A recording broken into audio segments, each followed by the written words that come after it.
I think good defense stops, get out and transition quite a bit and move the ball. Had some matchups that we liked as well, but I think the defense really ignited our offense tonight.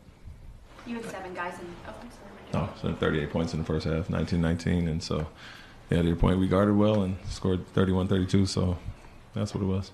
You had 7 guys in double figures. What did you think of the collective effort? Love the balance.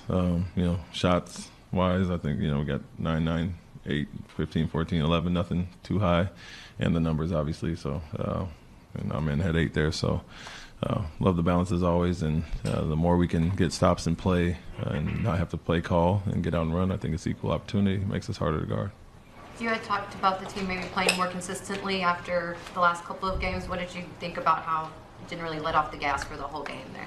Yeah, it was a really good first half, like I mentioned, on both ends. The whole night, 2 19-point quarters, and 31-32 for us. We're doing it on both ends there. I think other than the start of the third a little bit, they got some threes and offensive rebounds. We played a really business-like approach to it, and always going to nitpick a little bit and find something, but that start of the third was the only hiccup we had for the most part. Greg Popovich wasn't here tonight. Do you have any message for him or comment on that? And can you comment on your relationship or his impact on you? Yeah, I mean, I've talked to him and obviously care about him and his well-being. And just keep our private conversation what it is, and always looking forward to seeing him knowing. Hope and know he'll be doing well. You talked about a couple of games ago how you weren't worried about Fred's slow start to the season on offense. Can you just talk about how much of a benefit is to have a veteran like Fred who's never too high or too low, and how that helps the entire team? Yeah, I would think he has been around long enough to recognize that good shots are going to fall eventually, and at times vets take a little bit of time to get into the season, whether it's pacing themselves in training camp or whatever it may be. But I think him and Alperin, when they were struggling a little bit, as long as they were getting the quality looks, I was fine with that, and that's going to flip at some point. And so they've been aggressive. They get the work in and are confident in what they're doing. So I'm not worried about them as much as a young guy. How much better is your offense when those two are both on, like working in tandem together? It seemed like the pick and roll between them was really going good.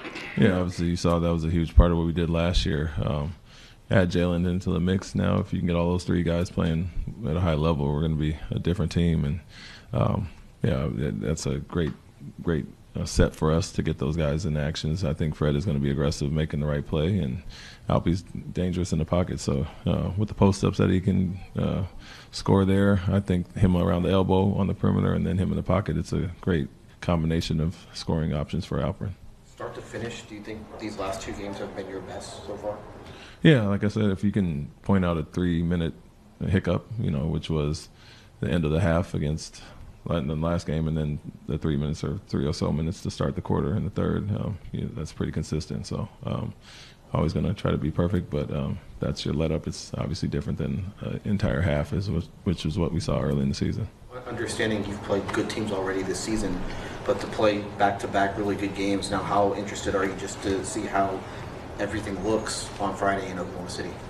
Yeah, I mean, the opponent is, obviously there's game plan specifics and personnel and all that, but when we are so up and down like we were, I was less concerned about the opponent and us doing what we need to do and improve in those areas. And so, yeah, it'll be a big challenge. I mean, they are one of the top teams, but, we've played them quite a bit and played them well at times last year, so we're confident what we're doing as long as we're doing the right things. You got a chance to get some of your guys who don't normally play into the game tonight. How good did that feel, and how difficult has it been to, keep some of those guys motivated, knowing that you have so much talent to, in your rotation?